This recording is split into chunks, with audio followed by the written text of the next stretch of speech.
საშინაო სკოლის გაკვეთილებს წარმოგიდგენთ კომპანია Silknet.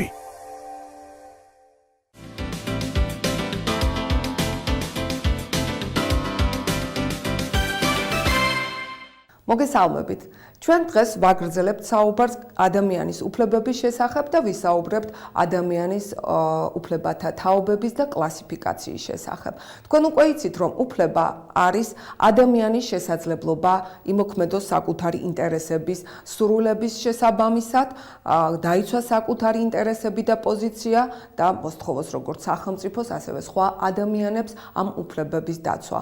ისიც იცით, რომ თავისუფლება ერთდროულად მოიცავს უფლებასაც და პასუხისმგებლობასაც, რომ ადამიანის უფლება იმოქმედოს საკუთარი ინტერესების შესაბამისად შემოსაზღვრულია გარკვეული ვალდებულებებით და ეს ვალდებულება გულისხმობს იმას, რომ მან არ უნდა დაარღვიოს სხვისი უფლებები.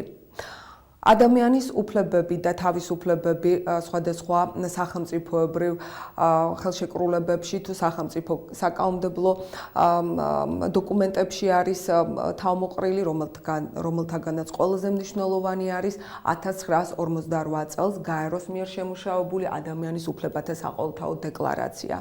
ამ დოკუმენტის საფუძველზე 1966 წელს ასევე გაერო მიიღო ორი უმნიშვნელოვანესი დოკუმენტი, კერძოდ საერთაშორისო პაქტი სამოქალაქო და პოლიტიკური უფლებების შესახებ და ასევე საერთაშორისო პაქტი სოციალური, ეკონომიკური და კულტურული უფლებების შესახებ. ჩვენ გავეცნობით უფლებებს იმ თანმიმდევრობით, რა თანმიმდევრობითაც მოხდა მათი ჩამოყალიბება, განვითარება და აღიარება საზოგადოებრივი მსოფლიო საზოგადოების მხრიდან. პირობითად აღნიშნული უფლებების კლასიფიკაცია ხდება და კლასიფიკაცია წარმოდგენილი არის პირველი თაობის, მეორე თაობის და მესამე თაობის უფლებების სახით. მოდით დავიწყოთ პირველი თაობის უფლებებით და გეტყვით, რომ ამ უფლებებს მიეკუთვნება სამოქალაქო, იურიდიული და პოლიტიკური უფლებები. სამოქალაქო უფლება იძლევა საშუალებას ადამიანმა თავისი ფიზიკური, მორალური უსაფრთხოების მინიმალური გარანტია მიიღოს.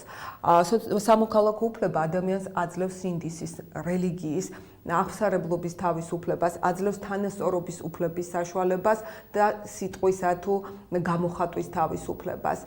გარდა ამისა, სამოქალაქო უფლება აძლევს ადამიანს საკუთარი თავის დაცვის საშუალებას დისკრიმინაციისა და ყოველგვარი ძალადობისაგან. იურიდიულ უფლებას რაც შეეხება, იგი შეიძლება კლასიფიცირებული იქნას სამოქალაქო უფლებად და იგი ემსახურება იმ პირთა პროცესუალურ დაცვას, რომელსაც უშუალო შეხება აქვს იურიდიულ თუ პოლიტიკურ ინსტიტუტებთან. აქ იგულისხმება უკანონო დაპატიმრებისა თუ დაკავების შემთხვევაში ადამიანის დაცვა, უდანაშაულობის პრეზუმპცია, სანამ სასამართლო გამამტყუნებელ განაჩენს გამოიტანს, ასევე გამოტანილი განაჩენის გასაჩივრება და ასე შემდეგ. პოლიტიკური უფლებები აუცილებელი უფლებებია საზოგადოებაში ცხოვრების განსახორციელებლად და საზოგადოებასთან თანაარსებობისათვის.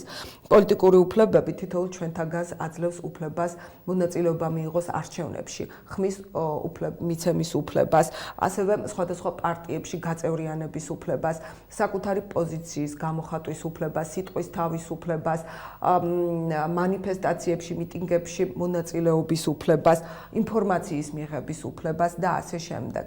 ამავე დროს უნდა აღინიშნოს, რომ არსებობს ისეთი სახის უფლებები, პირველი თაობის უფლებებიდან, რომელიც ერთდროულად შეიძლება კლასიფიცირებული იქნას სხვადასხვა კატეგორიის უფლებებშიც. მაგალითად, თავისუფალი სიტყვის უფლება ერთდროულად წარმოადგენს როგორც სამოქალაქო, ასევე პოლიტიკურ უფლებასაც და იგი აუცილებელი პირობა არის პოლიტიკური ცხოვრების განსახორციელებლად და პიროვნული თავისუფლების რეალიზებისთვისაც.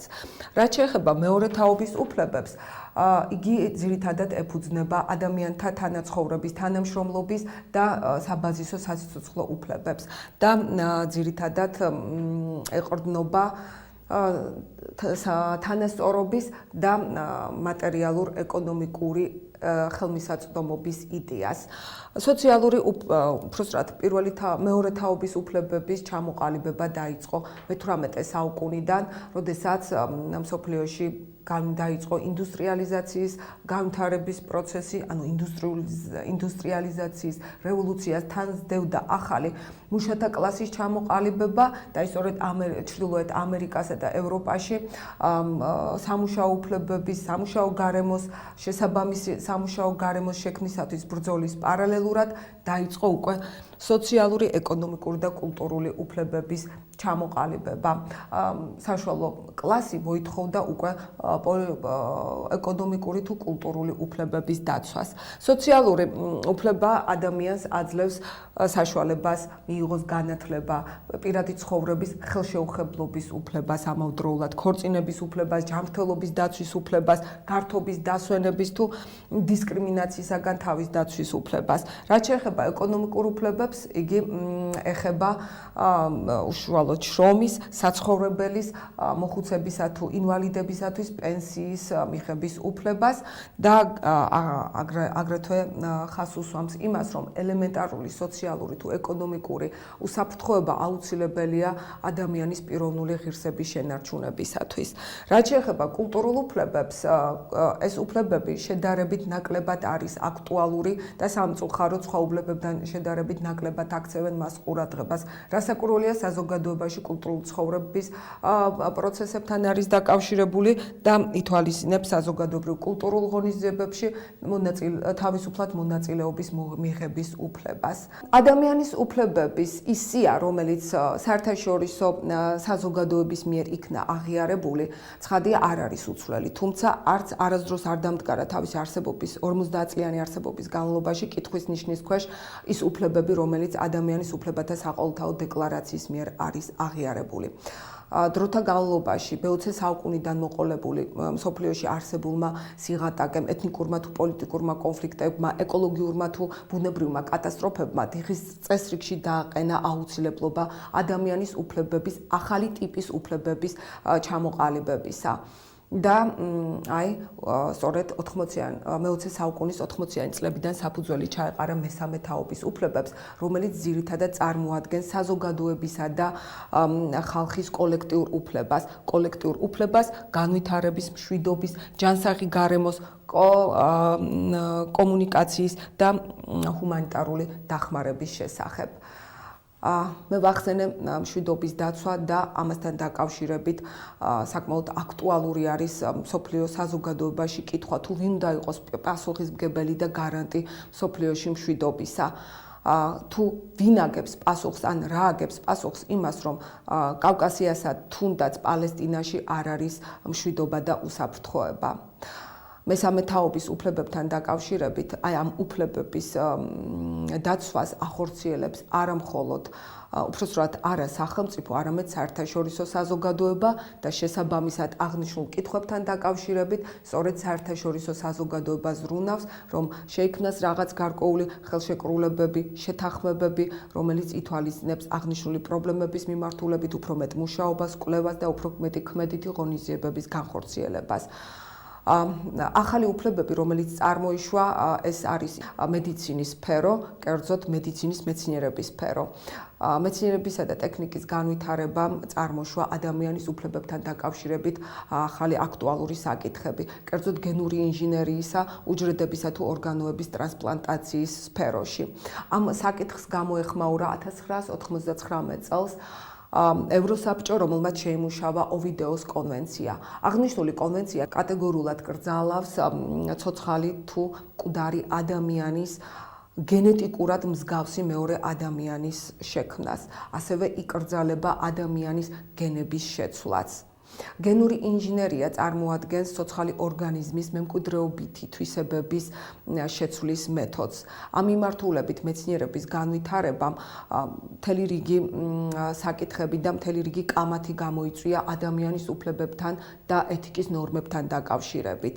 ჩნდება კითხვა, მაგალითად, დასაშვებია თუ არა უჯრედის გადანერგვა, თუ ეს იწვევს მთელს ორგანიზმში გენეტიკურ ცვლილებებს და ეს გრძელდება მთელს მემკვიდრეობაზე. ან და შეიძლება თუ არა მკვდარი სხეულიდან ორგანოს გადანერგვა თუ ის გაუხანგრძლივებს, შეუნარჩუნებს ან გაუმჯობესებს ცოცხალ ადამიანს სიცოცხლეს, თუ მიცვალებულიც იმსახურებს პატივისცემას. ასევე არის ისეთი აქტუალური კითხვები, რომელიც ეხება ტრანსპლანტაციას, კერძოდ როგორ უნდა მოხდეს როგორ უნდა იქნეს ყველასათვის ხელმისაწვდომი ორგანოების გადანერგვა, იგივე ტრანსპლანტაცია, თუ ამ ორგანოების რაოდენობა არის ძალზე შეზღუდული. უნდა ხდებოდეს თუ არა კანონით რეგულირება ორგანოებისა თუ სხეულების კონსერვაციისა და შენახვის. ან უნდა იქნეს თუ არა დაშვებული ევთანაზია, განუკურნებელი და საშინელი აუტანელი ტკივილებით გატანჯული ადამიანის უმტკივნეულოდ მოკვდინება. აღნიშნული მესამე თაობის უფლებები კვლავ აგრძელებს ძალზე აქტუალურ კითხვებთან დაკავშირებით ჯერ კიდევ კამაცა და მსჯელობას. მოდით თვალი გადავავლოთ ჩვენს მიერ ახსნილ მასალას, კიდევ ერთხელ გავიხსენოთ, რომ ადამიანის უფლებები ძირითადად არის წარმოდგენილი მსოფლიოში ერთ-ერთ ყველაზე მნიშვნელოვან სამართლებრივ დოკუმენტში, რომელიც 1948 წელს გაეროს მიერ იქნა მიღებული და მას ეწოდება ადამიანის უფლებათა საყოველთაო დეკლარაცია. ამ დეკლარაციის საფუძველზე იქნა მიღებული 1966 წელს მნიშვნელოვანი პაქტი, ეს არის სამოქალაქო და პოლიტიკური უფლებების, სოციალური, ეკონომიკური და კულტურული უფლებების შესახებ და რომ ადამიანის უფლებების კლასიფიკაცია ხდება და ეს კლასიფიკაცია პირობითად მოცემული არის პირველი თაობის, მეორე თაობის და მესამე თაობის უფლებების სახით და რომ პირველი თაობის უფლებებს ეკუთვნის სამოქალაქო, იურიდიული და პოლიტიკური უფლებები, მეორე თაობის უფლებებს კი სოციალური, ეკონომიკური და კულტურული უფლებები, ხოლო მესამე თაობის უფლებები ის უფლებებია, რომელიც მე-20 საუკუნეში ჩამოყალიბდა და ეს გარკვეული უფლებები და ამ უფლებებთან დაკავშირებით 21 საუკუნეშიც გრძელდება კამათი მსჯელობა და მიზნად ისახავს ადამიანის როლის, ფუნქციის, მნიშვნელობის განსაზღვრას და მისი მნიშვნელობის და უნიკალური უფლებების დაცვას. ჩვენი დღევანდელი გაკვეთილი ამით დასრულებულია. მადლობა ყურადღებისთვის. ნახვამდის.